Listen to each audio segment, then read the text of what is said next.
La TVC était présente à Matane lundi le 30 mars car plusieurs organismes des 3 MRC, soit de la Matanie, la Matapédia et la Métis, se sont déplacés au bureau de Pascal Bérubé afin de faire entendre leurs préoccupations et par le fait même de faire le dépôt de leur mandat de grève.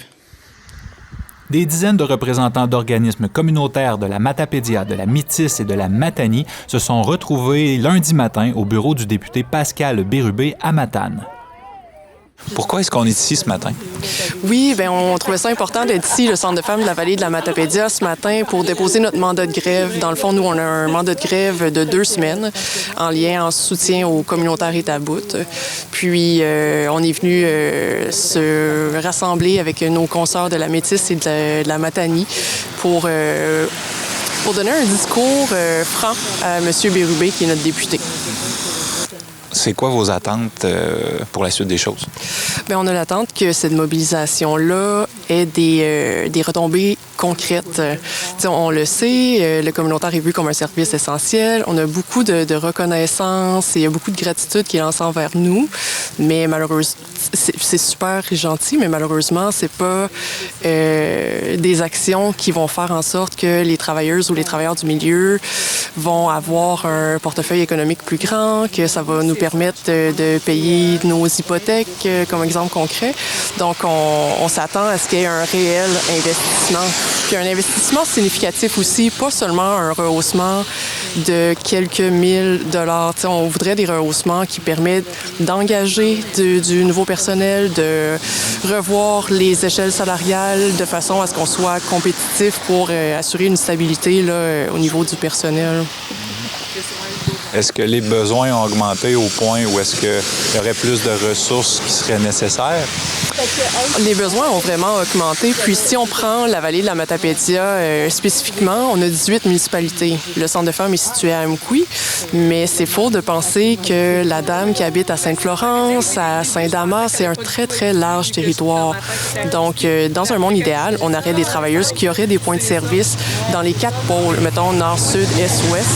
Puis présentement, on n'est que 4 travailleuses à 28 heures semaine, donc c'est impossible de penser à ce qu'on ait une présence sur tout le territoire pour répondre réellement aux besoins des Matapédiennes.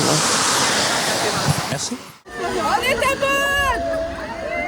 Bonjour tout le monde, je suis heureux de vous accueillir à mon bureau de circonscription de Matane. J'en ai 3, j'en ai un à Amkoui et à Montjoly.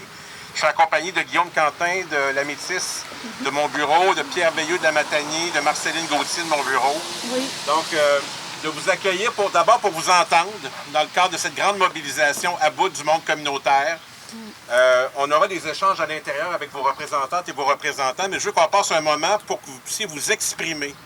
Je m'en vais à Québec ce soir, porter ce message-là. Oui. J'étais avec vous vendredi dernier à Rimouski, c'était important d'y être. Je vais être avec vous le 2 avril à la manifestation devant l'Assemblée nationale. Et l'engagement que je vous transmets, si d'aventure on peut vous aider, notre engagement, c'est sur la mission et sur la paperasse, les projets qu'il faut monter sans arrêt. Ça, c'est les 2 engagements qu'on prend. Évidemment, sur le cadre budgétaire, on n'a pas toutes les informations du gouvernement, mais je peux déjà vous dire que sur la mission, ça m'apparaît essentiel et ça va aider tout le monde. Et vous êtes capable de gérer avec vos conseils d'administration correctement cet argent-là. Il faut être dans un groupe communautaire pour savoir qu'on coupe les dollars en 4. Je veux m'arrêter là pour vous entendre. Donc, vous avez fait beaucoup de chemin, de causes abscales à ici, de Montjoly, de Rimouski, des gens de la Matanie aussi. Un député, c'est à votre service pour porter ses revendications. Moi, demain, à l'Assemblée nationale, j'aurai en tête ce que vous m'avez dit et je vais faire en sorte qu'on puisse vous entendre le mieux possible. Évidemment, le budget est passé, il n'y a pas grand-chose pour le communautaire, vous l'avez vu. Ce matin, je prends la voix parce que au niveau communautaire, ils m'ont aidé beaucoup. Je suis une aidante. Et l'aidante, ben, des fois, a besoin d'être aidée. Puis, à Matane, là, les gens qui les gardent, leurs proches, là, c'est parce qu'ils les aiment. Fait que, ayez pas peur de donner des sous pour le communautaire. Ça va servir. Puis, les gens vont se porter bien. Merci. La semaine passée, on était en grève. Puis, sérieusement, la première affaire que je me suis dit, c'est « Hey, enfin, je vais avoir du temps pour faire la paperasse. » Ouais, c'est pas super puissant. Approchez-vous! La grappe ici. Puis j'ai voulu faire cette paperasse-là, puis finalement, ben c'est pas vrai que j'ai été capable d'abandonner les gens puis de me dire je vais passer à autre chose. Fait que la semaine passée, je pense que j'ai tout donné pour le communautaire. Aujourd'hui, je t'aboute en tabarnak, je vais te le dire. Puis je vais continuer de tout donner parce que je sais que ça vaut la peine. La semaine passée, il y a 2 théâtres. Puis là, je sais pas, j'ai-tu le droit de le dire, Jason, ce que t'as fait? Je vais le dire. J'ai 2 travailleurs de rue, pas nécessairement juste dans la Matanie, mais il y a 2 travailleurs de rue qui ont sauvé la vie de 2 personnes. On oublie de dire que s'ils n'avaient pas été là, ces personnes-là ne seraient plus là. Puis là, c'est une vie. Mais sauf que trop souvent, un matin encore, j'avais une personne qui m'écrivait, qui me disait « Je peux-tu avoir une carte cadeau d'épicerie, s'il te plaît, parce que mes enfants n'auront pas à manger aujourd'hui. » Je suis en grève. Je fais quoi? Tu me l'envoies. Oui. Mais tu vas-tu toutes les prendre si jamais on les envoie toutes? J'en ai pas tant que ça. Mais quand ça donne, on a une entente avec un groupe, j'en remets à l'occasion. Mais tu comprends-tu, Pascal, que quand que je veux avoir une journée, faire quelque chose, il n'y a jamais rien qui se passe comme d'habitude. Il y a toujours des gens qui ont besoin, que ce soit sur le travail de rue, que ce soit à la maison des jeunes, que ce soit en itinérance, ça explose. Puis là, tu sais, moi, je parle pour moi, je parle pas nécessairement pour tout ce que les autres font ici. Puis on n'a pas les ressources. À 5 personnes sur en temps plein, maison des jeunes, travail de rue, itinérance, on ne peut pas arriver à répondre à tous les besoins, puis c'est ça qui est triste. Puis c'est rendu au stade que même nous, on n'y arrive plus non plus. Le matin, c'est une corvée de devoir se lever. On a envie de passer du temps en famille, on a envie de passer du bon temps, mais c'est rendu difficile de faire ça parce qu'on est rendu fatigué quand on est à la maison, parce qu'on n'a personne pour nous soutenir, puis on n'a personne avec nous autres. Fait que ça serait le temps d'avoir tous ces gens-là qui viennent, le gouvernement qui nous écoute pour qu'on puisse engager des gens. Puis j'aimerais ça dire à mes employés, genre, hey, je vous reconnais pour ce que vous êtes, j'aimerais ça leur donner plus, je peux pas. Bref, je sais pas quoi dire de plus. C'est déjà pas mal. Ouais. Mais je voulais juste vous présenter notre groupe des tricoteuses. Une petite partie de notre groupe des tricoteuses. On va tricoter des chandails puis vous ayez chaud. Ces dames-là sont avec nous depuis 3 ans. Avant, le relais santé les supportait directement même nos propres sous. Donc, merci, c'est André, celle qui donne les beaux cours. Fait qu'en fait, on n'a plus de financement pour ce groupe-là, mais je peux vous dire que ces dames-là, pour certaines, ont arrivé, quand on dit que notre mission, c'est vraiment de briser l'isolement, ces dames-là, ils ont arrivé vraiment en individus. Ils ont créé quelque chose de collectif ensemble. Ils ont vraiment développé un lien entre elles qui est vraiment beau à voir. Je leur dis souvent, j'aime beaucoup toutes les activités au relais santé, mais ce groupe-là a développé vraiment quelque chose de très unique et de fort, oui. Mais sans le financement, là, ce groupe-là, il vient de prendre fin là, à la fin mars parce qu'on n'avait plus de sous. Je cherche des plans B, C, D pour qu'elles puissent revenir au relais santé pour continuer de partager leur vie, leurs difficultés, leur amour, leur passion pour le tricot. Mais je voulais vous montrer un exemple de coupure qu'on doit faire malheureusement. Même chose pour André. Et ça veut dire que notre salaire en est activé moins de 7 salaires. Mais quand on aura le financement, est-ce que je serai encore disponible? C'est aussi, c'est un taxage sur les organismes communautaires qui doivent continuellement chercher des nouveaux employés parce que le financement n'est pas là à temps pour la suite. Oui, c'est ça. Moi, c'est triste parce que je dois chercher ailleurs, mais je ne sais pas si je vais être capable d'être disponible à l'automne encore. Tu as indiqué que ça s'ajoute aussi aux coupures en éducation populaire dans la Matanie et dans la Matapédia, avec le RSM dans la Matapédia, avec l'éducation des adultes, et des coupures en francisation aussi qui n'ont pas aidé pantoute là, dans notre milieu. Donc, les couches s'ajoutent, et l'augmentation du coût de la vie fait en sorte que... évidemment, il y a même des gens qui travaillent à temps plein qui n'y arrivent pas. Moi, une de mes prochaines publications sur Facebook, on me l'a demandé, c'est de mettre toutes les ressources pour des friperies à bas prix. Donc, où sont les ressources? J'ai beaucoup de demandes là-dessus. Donc, il y a des choses qui changent rapidement, c'est pas pour le tout. Je trouve que le fait de la proximité avec le milieu qu'ont les organismes communautaires fait que le fait qu'on n'arrive pas à trouver de ressources dans le reste du système, que ce soit dans les hôpitaux, les listes d'attente, les psychologues, parler de francisation, d'intégration, ben ça fait que le seul endroit où les gens peuvent aller, c'est d'aller frapper à la porte de l'organisme qu'ils connaissent dans leur ville, dans leur région, la personne qu'ils connaissent, qu'ils croisent à l'épicerie. Donc, ça fait que cette pression-là sociale est mise sur directement les individus. Évidemment, en plus du manque de financement, ça c'est encore autre chose, mais ça fait que cette pression-là est directement mise sur ces organismes-là, pas seulement en termes de gestion, mais aussi vraiment humaine, parce qu'auprès des hôpitaux, on y va, on attend 12 heures, on n'a pas d'aide. Donc, les gens qui sont en crise se retrouvent, par exemple, comme le disait Cindy tantôt, frappent à la première porte, et puis c'est souvent ces gens-là qui reçoivent aussi, et la charge humaine qu'ils doivent gérer. On parle d'argent, mais aussi toute cette charge. Exact. L'anxiété que ça crée. Merci pour le témoignage. Alors, écoutez, on avait convenu que j'allais rencontrer de façon plus formelle des représentantes et des représentants pour regarder votre liste, mais j'ai changé d'idée. Au lieu d'en avoir 4, je vous invite toutes et tous à l'intérieur dans mon bureau. Cette mobilisation solidaire au mouvement Le Communautaire à bout allait déposer aux députés leur mandat de grève sociale ainsi que leur faire part de leurs revendications. Le Communautaire à bout est un mouvement de mobilisation nationale porté par des organismes communautaires partout au Québec pour dénoncer le sous-financement chronique du milieu communautaire et exiger des engagements gouvernementaux structurants. Cette mobilisation prend forme de différentes manières, des grèves, des actions publiques, des rencontres avec des élus, des mobilisations régionales. Un contexte préoccupant. Les organismes communautaires jouent un rôle central dans le filet social québécois, notamment auprès des personnes vulnérables, des familles, des jeunes, des aînés et des personnes en situation de précarité. Cependant, le milieu fait face à plusieurs enjeux majeurs. Du financement chronique depuis plusieurs années, augmentation importante des besoins sociaux, un épuisement des équipes et difficultés de rétention personnelle. Puis ça, je vais arrêter là. Puis en tout cas, je veux juste dire que, tu sais, moi, je suis chanceuse, je travaille 10 mois par année, Pascal. Puis à chaque fois que vient le temps de tomber en vacances, je me dis, il était temps. J'aurais pas été capable de toffer plus longtemps.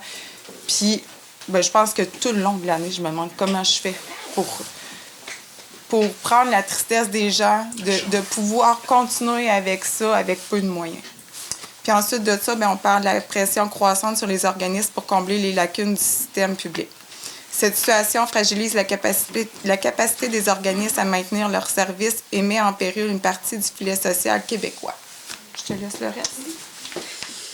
Je suis du CALAX de l'Est du Bas-Saint-Laurent, donc on est un centre d'aide et de lutte contre les agressions à caractère sexuel, puis on couvre de Rimouski jusque dans la Matanie, la vallée de Matapédia puis la Métis. Toute l'Est du Bas-Saint-Laurent. Les 4 MRC, oui. Puis je vais poursuivre pour la mobilisation nationale sans précédent. En fait, ça a débuté à l'automne 2025 à Shawinigan et Mikinak. Puis il y a eu plusieurs organismes qui ont déclenché une première semaine de grève communautaire, puis c'est vraiment un geste historique pour le secteur. Puis je crois que jeudi dernier, on était déjà plus de 1800 organismes communautaires en grève, puis le chiffre il continue de monter. Puis cette mobilisation locale s'est rapidement transformée en mouvement provincial qui rassemble des milliers de travailleuses du milieu communautaire. Puis c'est une nouvelle période, justement, en ce moment. Là, on est dans la 2e semaine jusqu'au 2 avril, culminant justement avec la manifestation qui va avoir lieu à l'Assemblée nationale ce jeudi. Puis l'objectif, c'est vraiment de faire reconnaître l'urgence de la situation et d'obtenir des engagements de politique concrets. Je suis directrice de la Maison de l'Espoir à Montjoly. C'est un organisme, dans le fond, qui a une mission assez large, de venir en aide aux gens les plus démunis de notre communauté. Puis nous, pour le faire, on a un centre d'hébergement. Puis maintenant, avant, on avait une friperie, pour ceux qui connaissent l'organisme. Maintenant, on a un café communautaire qui s'appelle La Place Publique, qui est un lieu assez achalandé, effervescent. Fait que, pour nous autres, dans le fond, le manque de financement ou le sous-financement chronique, ça s'impacte directement sur les services. Avant, la Maison de l'Espoir, on était reconnus comme ceux qui acceptaient pas mal tout le monde. On avait des hauts seuils d'acceptabilité. On avait quand même une équipe à ce moment-là qui avait des formations, qui avait une expertise, mais le manque de financement fait qu'on n'offre pas des conditions de travail, on n'a pas des salaires qui sont très attractifs et décents, je dirais. Ou on parle même pas de conditions, là, on parle juste de salaire, d'argent dans les poches des travailleurs. Pour essayer de tenir ça ouvert 365 jours par année, on n'a pas investi assez. Excusez, je suis un peu essoufflée. Prenons le temps. Oui, c'est ça. C'est que, tu sais, il n'y a pas eu assez, mettons, d'investissement dans les conditions de travail. Fait que tranquillement, ben ça a venu, même un peu avant la pandémie, là, nous autres, on était déjà presque en point de rupture. On pensait déjà à faire des fermetures économiques pour être capable au moins de garder la tête au-dessus de l'eau, comme on dit. Puis tranquillement, ben ça s'est aggravé, si on veut. Moins capable de retenir du monde, moins capable d'embaucher des gens, moins de gens qualifiés. Fait que tranquillement, il a fallu qu'on réduise nos seuils d'admissibilité parce que ça devenait moins sécuritaire aussi. Tu sais, si tu as juste une personne pas formée versus 2 intervenants formés avec un groupe de personnes qui ont des problématiques très diversifiées. Là, on parle des fois des troubles de santé mentale, des troubles de consommation, des personnes qui ont les 2 concomitances, puis d'autres gens. En tout cas, ça faisait quelque chose qui n'était pas très sécuritaire là, parce qu'on n'avait plus la capacité de bien tenir ça. Fait que ça a été, c'est ça, réduire un peu les gens formés, puis d'engager des personnes qui sont très bonnes en relation d'aide, capables d'être très empathiques, puis de maintenir la sécurité. Mais tu sais, tranquillement, c'est ça. Maintenant, je vous dirais, pour un 24/7, j'ai 2 personnes engagées avec une formation. Le reste, c'est tous des gens qui n'ont aucune formation en relation d'aide, mais qui font vraiment leur possible et qui le font bien, comme je dis. Là. Mais ça fait qu'il a fallu réduire un peu notre seuil d'acceptabilité, parce que là, il fallait avoir des gens qui sont un petit peu plus... c'est plus stable. Puis, fait que pour nous autres, c'est triste. Puis là, depuis 3 ans, il faut même fermer l'été parce qu'on n'arrive pas à avoir des salaires corrects. Une équipe au moins complète, peut-être pas formée à plein, là, mais tu sais, fait qu'on arrive très, très difficilement. Puis, ben c'est ça, c'est l'impact direct que le sous-financement a sur nous. Ça a un impact sur l'aide qu'on peut donner aux gens parce qu'on peut aider moins de gens puis moins de jours par année. Puis, tu sais, on se le fait un peu reprocher, là, tu sais. Des fois, on essaie d'avoir du financement, mais là, vu qu'on ferme, on n'est pas admissible parce que, tu sais, fait que c'est une roue sans fin, là. Fait que moi, je sais pas comment on va s'en sortir s'il n'y a pas du rehaussement significatif à la mission parce que par projet, on arrive à peine à faire le minimum avec les ressources humaines qu'on a. Fait que là, par projet, c'est de la reddition de compte de plus. Il faut toujours faire plus alors qu'on a de la misère à faire le minimum. Fait que c'est ça un peu les enjeux pour nous, puis probablement plein d'autres ressources communautaires. Ça rejoint pas mal de monde. Oui, c'est ça. Voilà. Très belle organisation, qui d'ailleurs, la nuit des sans-abri que vous faites, Matane le fait aussi maintenant, 2 belles formules là, qui fonctionnent très bien, là, des belles mobilisations. Aujourd'hui, nous sommes ici dans le cadre de la mobilisation et du communautaire. Ce n'est pas par choix, c'est parce que nous sommes rendus à un point où il faut se faire entendre. On parle beaucoup de reconnaissance du communautaire, mais pour nous, cette reconnaissance doit être pleine et entière. Et ça veut dire 3 choses. Un financement stable et suffisant à la mission, le respect de notre autonomie et des conditions de travail décentes. Tu sais, comme je vais vous donner, là, nous, à la Maison des familles, tu sais, on reçoit du ministère 182 000, mais notre masse salariale est de 400 000. Alors, c'est quoi mon travail? C'est d'aller chercher de l'argent ailleurs, vraiment. Tu sais, d'aller... Ailleurs, c'est quoi? C'est des fondations? Ben, c'est des fondations, c'est des projets. Nous autres, on avait notre travailleuse de proximité. Là, on n'a pas, le ministère nous a coupé cette enveloppe-là. Le ministère de la Famille, vous savez qu'il nous a coupé. Fait que là, on va chercher des sous ailleurs pour permettre de garder notre employé en place parce que c'est tellement important. Tu sais, les besoins sont là, puis on a besoin d'Esther dans notre milieu de travail. Fait que c'est ça. Puis moi, ben c'est ce que je fais, tu sais, dans mon emploi. Tu sais, je consacre mon temps à aller chercher du financement puis faire des projets, faire de la reddition de compte, un peu comme Karine le disait. C'est vrai. Fait que c'est vraiment ça. On accompagne à la Maison des familles, on accompagne des jeunes parents, souvent en situation de vulnérabilité, qui ont besoin de soutien, d'outils, de confiance. On travaille à développer leur autonomie, à briser l'isolement, à donner une chance égale à leurs enfants. T'sais, on a plusieurs projets. Les enfants, on a les habits de neige, on donne du matériel scolaire. On est quand même pour que les familles, pour que les enfants arrivent égales avec les autres quand ils commencent. Mais on le fait avec des ressources limitées. Et pourtant, le communautaire, c'est un pilier du filet social. On est souvent la première porte où les gens vont frapper. On désengorge des services publics, puis on agit en prévention. Fait que c'est ça. Mais cette contribution-là n'est pas financée à sa juste valeur. Puis ce qu'on demande aujourd'hui, ce n'est pas un luxe, c'est de pouvoir planifier à long terme, offrir des conditions de travail décentes, garder nos équipes de travail, c'est important, répondre à la demande croissante. puis surtout continuer de faire ce qu'on fait le mieux, être présent pour les familles de la Matanie et bien, les autres organismes, c'est ça, nous autres, c'est les familles, mais aussi pour les autres organismes.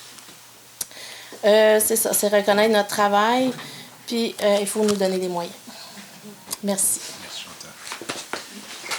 Moi, M. Bérubé, j'aimerais commencer par vous parler du financement suffisant à la mission. On en parle beaucoup, puis le financement suffisant à la mission, ce que ça permet, ça nous permet de concentrer nos énergies à la réalisation de notre mission, justement. Et non pas à la recherche et à la préparation des demandes de financement et à prévoir le temps pour les fameuses redditions de comptes. Et d'autant plus que quand on fait ça, il faut avoir des idées novatrices, des nouvelles activités, des nouveaux services. Alors là, ce que ça fait quand on n'a pas ces financements suffisants-là à la mission, c'est qu'on ne peut pas réaliser pleinement notre mission. On doit se concentrer vers autre chose. Ce que ça permet aussi, un financement suffisant à la mission, bien, ça permet d'assurer la stabilité des équipes de travail qui sont en place par des postes permanents plutôt que des postes temporaires qui sont souvent liés justement à ces fameux financements par projet-là qu'on doit bien malheureusement compter sur pour justement compléter même notre mission. J'entendais Chantal avec c'est quand même assez impressionnant. Ce que ça permet aussi, un financement suffisant à la mission, ça permet de retenir nos expertises dans nos organismes. Vous l'avez nommé aussi tantôt. Les gens, parfois, ils quittent, mais ils ne quittent pas par choix, ils quittent parce que le coût de la vie fait en sorte qu'ils n'ont pas le choix, parfois, d'aller travailler ailleurs. On leur demande d'avoir des formations pour travailler avec nous. Alors, ces gens-là sont très prisés dans différents secteurs présentement du public, que ce soit en santé, services sociaux, en éducation, en employabilité. Donc, nos ressources font malheureusement le choix de quitter ailleurs. Donc, ça, c'est un impact. Un financement suffisant à la mission aussi, bien, ce que ça permet, c'est que ça nous permet de développer nos services.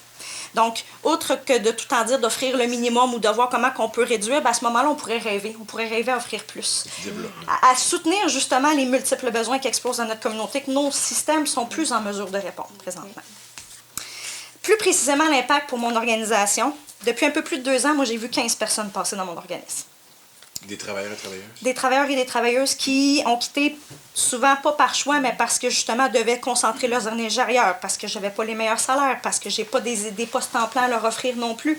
Parce qu'en plus, en maison des jeunes, bon, on doit travailler sur des horaires atypiques, donc on travaille des fois les midis, les soirs, les fins de semaine. C'est de plus en plus dur d'avoir des ressources qui ont envie de faire ces jobs-là en maison des jeunes. Donc ça crée une grosse problématique. Mais moi, ce qui me fait le plus mal dans tout ça, dans ce roulement de personnel-là, parce que oui, de mon côté, ça crée un stress constant, puis ça fait en sorte aussi que ma charge de travail devient immense pour accompagner et soutenir ces nouvelles personnes-là. Mais moi, ce qui me fait le plus de peine, c'est quand je vois la déception dans le visage des jeunes. Quand j'ai tout le temps un nouvel intervenant qui quitte, puis que l'an donné, les jeunes finissent par se dire ils quittent à cause de nous autres, ils nous aiment pas. La création du lien devient de plus en plus difficile. Ces jeunes-là ont fini par les perdre parce qu'ils sont tannés de recommencer à créer un lien avec nous. Ça, c'est ce qui me déçoit le plus. Puis, ultimement, les besoins pour ma maison des jeunes. Moi, j'ai déposé une demande de rehaussement cette année pour ma maison des jeunes et mon point de service qui totalise une demande de 665 000 $ pour pouvoir réaliser pleinement ma mission. Et on ne parle pas de développer, on parle juste de réaliser ma mission. Pourquoi? Parce que présentement, j'ai 3 temps pleins, j'ai 3 temps partiels, j'ai 4 ressources occasionnelles, alors que j'aurais besoin de 7 ressources à temps plein. 7? Oui, pour opérer ma maison des jeunes et mon point de service. Incluant Saint-Gabriel oui, aussi? Oui. Donc, mais ce qui fait qu'une maison des jeunes de base, on stipule qu'on a besoin de 5 personnes à temps plein. Puis, je regarde les maisons des jeunes autour de moi, on n'a pas 5 ressources à temps plein. Permettez-vous juste de dire un petit élément. Quand vous faites des demandes à Québec dans les ministères, placez-moi tout le temps en copie conforme. Comme ça, ils sont au courant que je suis au courant, puis ça me permet de relancer dans les cabinets, demander des états de situation, Je le fais beaucoup dans les dossiers municipaux, mais prenez l'habitude de le faire. Parfait. Il y a 2 raisons à ça. De un, ils trouvent ça fatigant que je suis au courant. Vous ne trouverez pas inondé de courriels, là? Non, ça va. Ça va. Ben, en tout cas, si vous saviez le nombre de courriels qu'on reçoit, ça leur montre que je suis au courant. Et 2, on les voit 3 fois par semaine. Fait que ce qui arrive, c'est quand ils reçoivent un courriel d'un député, ils traversent avant la période de questions, ils disent « J'ai reçu ça, quelqu'un va te donner des nouvelles dans 48 heures, un état de situation. » C'est un outil qu'on vous offre qui est intéressant. C'est que toutes les demandes, placez-moi en copie conforme, c'est bien important. Je vous laisserai des cartes tout à l'heure, ça vous aide. Puis moi, ça m'aide, parce qu'il pourrait avoir l'inverse, il pourrait avoir également un ministre qui dit « Oui, mais j'ai la demande de la Maison des jeunes de Montjoly, puis si je suis pas au courant, je ne peux pas vous aider. » Donc, je vous réitère ça. Bien, je pense que c'est un message qu'on est tous en mesure de porter auprès de nos compères organismes. Sincèrement, notre moyenne est plutôt bonne. En tout cas, d'avoir l'information, au bout de la ligne, s'ils financent, c'est leur choix. Mais on n'échappe pas de dossier. On est capable de les valider un par un. Puis c'est un moment privilégié. J'ai tous les ministres devant moi. J'ai Chantal Rouleau qui est direct en avant de moi. J'essaie de l'occuper. Parfait. Ça va nous faire plaisir qu'elle soit occupée. J'avais préparé un petit mot parce que la semaine passée, moi, j'étais dans mes budgets puis j'étais à bout. Puis j'avais plein de réunions. Ça fait partie de notre mandat. Nous, on est en co-direction. Ma collègue est dans le fond ici. Et on se partage le travail. Et donc, moi, j'ai toute la comptabilité. Donc, entre les rencontres et tout ça, fait que j'étais vraiment à bout. Mais j'ai pris le temps quand même de prendre un texte, d'écrire un texte, mais j'ai pas eu le temps de l'apprendre par cœur. Donc, j'ai mis ça en 4 facteurs. Pourquoi la Matapédia est à bout? L'isolement géographique. Nous avons développé au fil du temps un réseau très solidaire entre les organismes communautaires de notre territoire, grâce entre autres au dynamisme de notre CDC. Cependant, il n'en demeure pas moins qu'en milieu rural, il existe déjà peu d'alternatives pour pallier à certains besoins chez nos clientèles démunies. Imaginez alors l'impact lorsqu'un organisme ferme ou se voit dans l'obligation de réduire ses services par manque de financement dans un contexte où les besoins explosent. Alors voici notre question. On s'attend à quoi de notre part? On entendait tantôt à Montjoly que la maison fermée, donc l'été. Mais nous, là, on a du travail de rue. Donc, bien souvent, c'est une problématique, puis on est très heureux de les avoir comme partenaires. Deuxième facteur. Chez Tremplin Travail, notre financement à la mission n'a pas été rehaussé depuis 2022. Là, je parle des Carrefour Jeunesse Emploi. Et nous subissons des coupures dans nos ententes de services d'aide à l'emploi avec Service Québec depuis les 4 dernières années qui totalisent plus de 110 000 $. Nous peinons à obtenir le financement requis pour le service de travail de rue. On dépend entièrement maintenant du CRD du Bas-Saint-Laurent. Nous peinons, oui justement, alors que les références au travail de rue sont de plus en plus nombreuses et que nous habitons une MRC parmi les plus défavorisées du Québec. Nous faisons face constamment au défi du risque d'épuisement de nos équipes, et je ne parle pas que des travailleurs de rue, évidemment, puisque nos intervenants doivent souvent porter plusieurs chapeaux. La complexité des besoins, santé mentale, itinérance, insécurité alimentaire a augmenté, mais pas les moyens pour y répondre. On a même perdu là, un financement qu'on avait, là, comment ça s'appelle, vers un chez-soi, pour nous, qui permettait d'acheter entre autres des cartes pour soutenir des besoins alimentaires, pour combler un peu ce que Moisson Vallée fait. C'était pas qu'au niveau alimentaire, ça pouvait être aussi au niveau de la médication, payer des médicaments de quelqu'un qui n'est pas capable, qui va se désorganiser, en tout cas, ça permettait plusieurs choses, les vêtements, tout ça.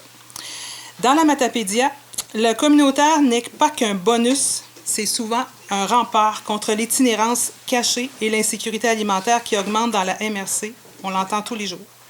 Sommes-nous prêts, comme société, à laisser disparaître ceux qui nous ramassent quand on tombe? Il est aussi extrêmement difficile dans ce contexte de recruter et de retenir notre personnel, d'autant plus que nous offrons des salaires nettement inférieurs à ceux du secteur public. Merci.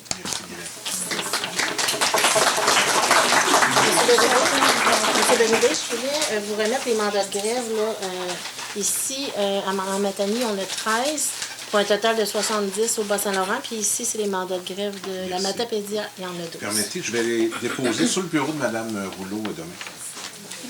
Ils vont se rendre directement et physiquement sur son bureau. Oui. Mais s'il y a d'autres ministères que vous voulez que je cible, je peux en faire des copies. Parce que vous n'êtes pas tous et toutes avec les mêmes ministères. Il y a la santé, il y a le MSP, il y a la culture.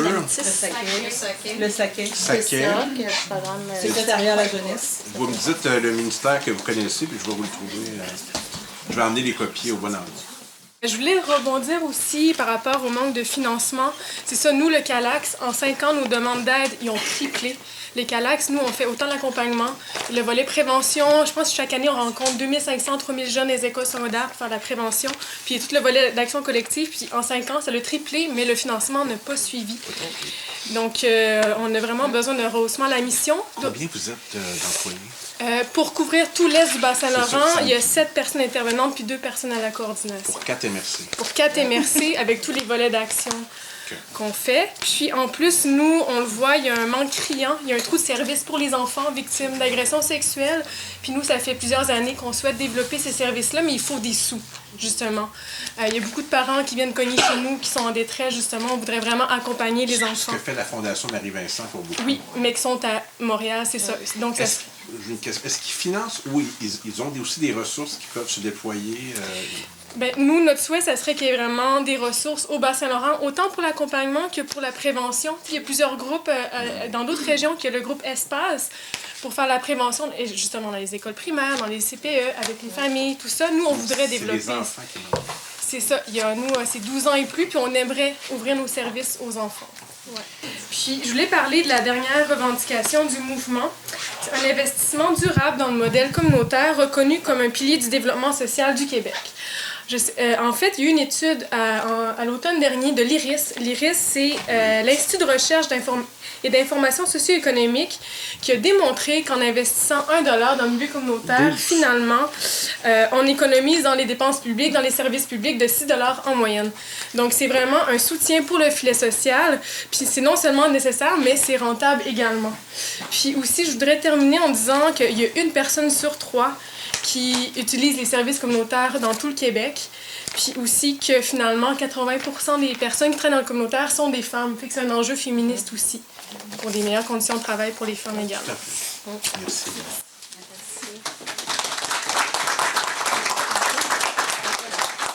En fait, je vais faire un résumé des 5 revendications portées qu'on vous a présentées. Donc, dans le fond, il y a les conditions de travail décentes pour les travailleuses et les travailleurs du communautaire, un financement suffisant et récurrent à la mission des organismes, une reconnaissance pleine et entière du rôle des organismes communautaires, la protection de l'autonomie des groupes et la fin du financement précaire par projet, un investissement durable dans le modèle communautaire reconnu comme un pilier du développement social du Québec.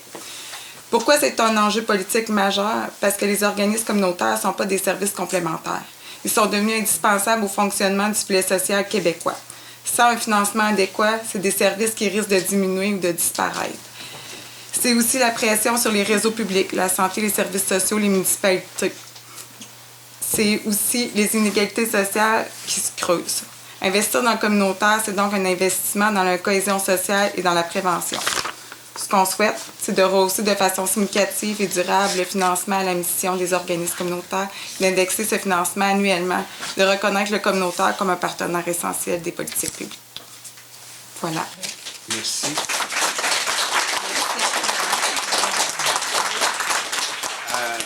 À mon tour, je veux vous remercier de votre mobilisation, vous dire que je suis l'initiateur de la motion que le Parti québécois a déposée mardi dernier à l'Assemblée nationale. C'est moi qui ai parti l'idée. C'était même pas mon dossier. C'était pas mon dossier, mais c'est moi qui ai eu l'idée puis qui a poussé pour la rédaction. Et on l'a poussé. Bon, évidemment, ils l'ont adopté. La reconnaissance est symbolique de la part du gouvernement là-dessus, mais c'est un premier pas, c'est un gain. Il reste le financement. Évidemment, le budget, quand on regarde comme il faut, il n'y a pas grand-chose, mais essayons de voir d'ici là, le grand rendez-vous de l'automne prochain, qu'est-ce qui peut être fait à court terme pour alléger le communautaire, pour aider. Il y a sûrement du financement quelque part. La campagne n'est pas finie, là, vous continuez. Il y a la manif de jeudi. Essayons de faire en sorte que ça soit visible aussi médiatiquement. C'est encore difficile un peu. De toute manière, ça ne sera pas terminé après, Pascal. Quand on n'a pas d'engagement clair, on continue. Je sais, d'accord. Je voudrais juste rajouter quelque chose parce qu'on parle de mission de base, mais il faut parler de mission de base de l'ensemble des groupes. Parce que, tu sais, si augmente à la mission juste les hébergements en itinérance, on ne gagne rien. Moi, je fais pas de distinction. Je fais pas de distinction. Oui, je le sais pour vous, mais c'est ça le message aussi qu'il faut toujours défendre, mais pour tous les groupes, parce que c'est un ensemble de groupes qui font le filet social. Pas juste les problématiques qui crient plus dans les médias. Mais tout le monde est égal là-dedans. Tout le monde, il n'y a pas de hiérarchisation dans le communautaire. Tout le monde est égal, tout le monde est dans la mobilisation. Fait que ça aide beaucoup. Oui. J'ai envie de dire qu'il y a un mot qui est important au niveau du financement de la mission. C'est le mot significatif. Dans notre organisme et dans la plupart, je dirais pas mal tous les organismes, chez nous, il y a une personne qui est financée à la mission. On est une équipe de 4, on l'a entendu tantôt aussi. Donc, c'est pas 5-6 000 $ comme un besoin. C'est des salaires de plus. Excuse-moi. Calculez-les, là, les salaires là, pour 3, 4, 5 personnes de plus avec des avantages sociaux. Donc, moi, je me suis... En 2007, il faudrait que je retrouve ça, mais la première campagne que j'ai remportée, une de nos revendications, c'était carrément dit comme ça. Meilleur financement pour le personnel du communautaire. Il faudrait retrouver la plateforme de 2007, mais c'était écrit comme ça. Je me souviens, j'allais dans les activités et ils me disaient, ben, on n'ose pas le dire pour nous, mais c'est ça aussi. Le groupe n'est pas plus avancé sur celui qui a l'expertise ou celle qui a l'expertise s'en va.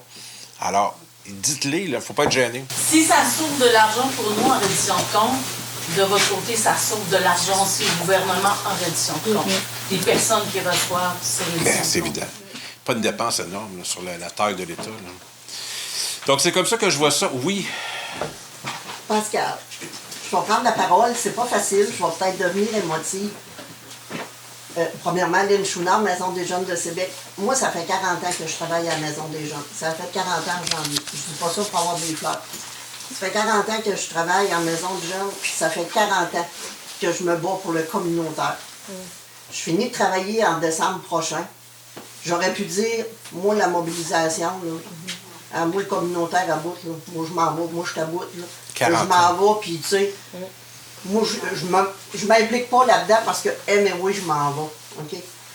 Mais non, c'est pas ça, le communautaire. Le communautaire, c'est non. Moi, je finis en décembre prochain. Jusqu'en décembre prochain, je fais la promesse de me donner à 300% pour les maisons de jeunes, pour les organismes communautaires. Parce que c'est ça, les organismes communautaires. On se donne à 300%. On ne compte pas notre temps. On ne compte pas nos heures. Comment je me suis fait dire deux fois par des filles de mon âge, des gars de mon âge, puis ils me disent, tu sais, Lynn, si tu aurais travaillé à la commission scolaire, là, si tu aurais travaillé au centre jeunesse... Oui, mais ça brasse à la commission scolaire. Non, mais tu es à ta retraite aujourd'hui. Mais moi, ça ne me dérange pas de ne pas être à ma retraite aujourd'hui. 40 ans que tu fais ça. Parce que moi, j'ai travaillé avec mon cœur. Puis c'est ça que je voulais.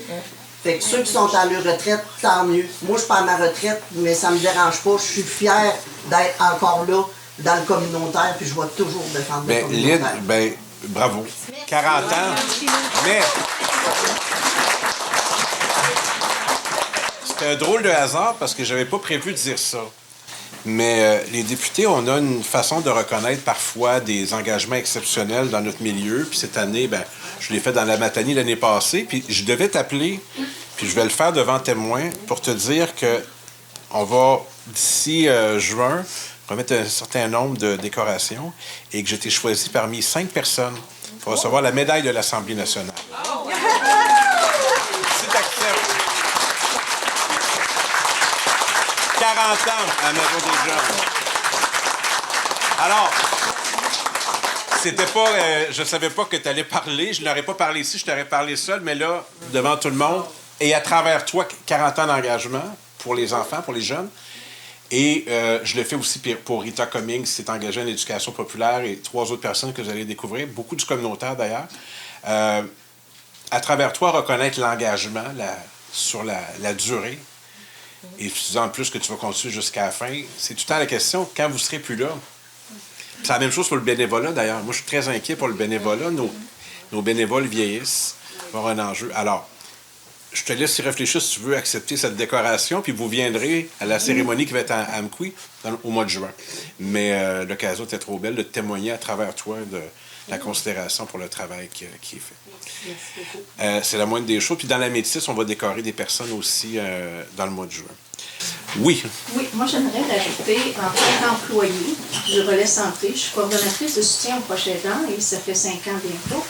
Et je vous dirais qu'avec tous les coupures et beaucoup de travail pour nos gestionnaires, nos directeurs et tout, je pourrais vous dire que depuis 5 ans, toutes les coupures qui ont été faites au niveau gouvernemental, au niveau de la santé et tout, ça a multiplié par 5 notre travail. Dans le sens que, anciennement, les gens passaient prendre leur rendez-vous pour une prise de sang, quoi que ce soit. Maintenant, ils débarquent chez nous parce qu'ils sont plus capables, ils ne comprennent plus le système, avec le GAP, avec ci, avec ça. Avec les papiers, nous autres, on va vous annoncer, on va vous remplir un papier pour un crédit d'impôt pour handicapés, mais pour eux autres, ils ne sont pas handicapés. C'est un handicap, ça devrait même pas exister de cette façon-là, ou de déficience intellectuelle. Quand la personne est atteinte d'Alzheimer ou de Parkinson, n'ont comme pas besoin nécessairement d'entendre ça, puis nous, on est obligé de leur expliquer que c'est ça. Ouais. Et donc, c'est ça, ça multiplie. Toutes ces demandes-là ont été faites. Et donc, comme ça coupe au niveau médecine, infirmiers, travailleurs sociaux et tout, mais ça se ramasse chez nous. Donc, pour rendu de n'importe quelle raison. Donc, oui, on vient en bout.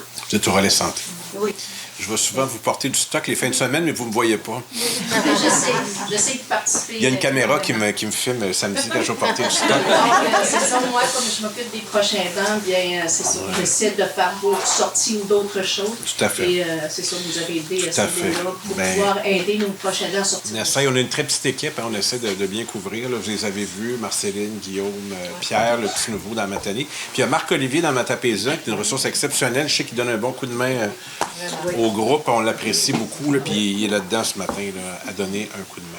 Moi, Ce matin, Pascal, on a eu un rassemblement devant les bureaux ici du député à Matane. C'est quoi le message que sont venus porter les organismes communautaires des 3 MRC de notre région? Une mobilisation devant mes bureaux, mais à l'intérieur de mon bureau pour des échanges. Donc, des représentantes et des représentants, quoique c'est beaucoup des femmes, des groupes communautaires de la Matapédia, de la Métis et de la Matanie, qui revendiquent, dans le cadre d'une campagne qui s'appelle About, revendiquent de meilleures conditions pour leur groupe. Donc, le financement de base, ils veulent moins de reddition de comptes qui gruge beaucoup trop de temps qu'ils pourraient utiliser pour travailler avec les clientèles. Ils font un travail essentiel, mais qui n'est pas reconnu financièrement. Donc, c'est ce qu'ils revendiquent auprès du gouvernement du Québec. Je suis bien placé pour le savoir. Je travaille régulièrement avec ces groupes. Leur clientèle, c'est celles qui viennent beaucoup à mes bureaux de circonscription. Donc, je les ai accueillis en leur disant, bien, on va laisser personne dehors, déjà un premier symbole, entrer dans mon bureau, puis on aura un échange sur vos revendications. Donc, moi, je repars à Québec ce soir avec ces revendications en tête.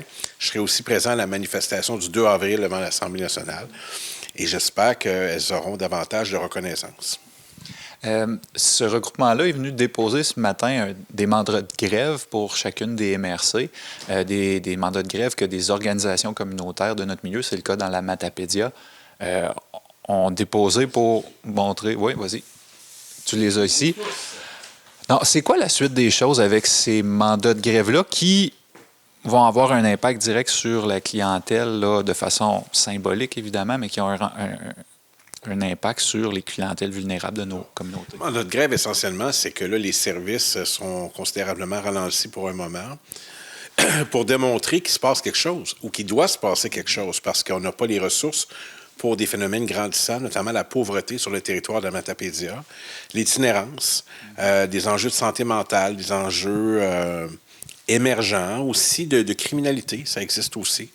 Donc, c'est le message qu'ils viennent nous porter, puis pour se faire entendre, ils prennent des moyens qu'on n'a jamais vus.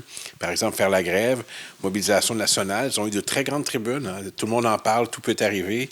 Pas vu ça souvent. Donc, une grande mobilisation, mais qui n'a pas eu d'écho dans le dernier budget de la CAQ. Donc, c'était leur dernier, en tout cas, je souhaite que ce soit leur dernier. Et l'engagement qu'on a pris, nous, c'est d'être beaucoup plus ouvert et actif sur ce dossier-là. Donc, d'ici ce temps-là, je leur ai dit, bien, si vous avez des revendications en attente au gouvernement du Québec, je veux les connaître pour les plaider jusqu'à la fin, jusqu'au mois de juin. Là, je veux gagner le plus de gains possible pour la région. Chaque dollar est important quand on travaille avec très peu d'argent. Est-ce que l'impact de ces organismes communautaires-là est différent en région qu'en milieu urbain de par la distance entre les villages, les endroits qui sont un peu plus inaccessibles, tout ça? Est-ce qu'il y a une grosse différence versus un milieu urbain? Il y a moins de ressources de façon générale, donc les groupes communautaires sont encore plus importants.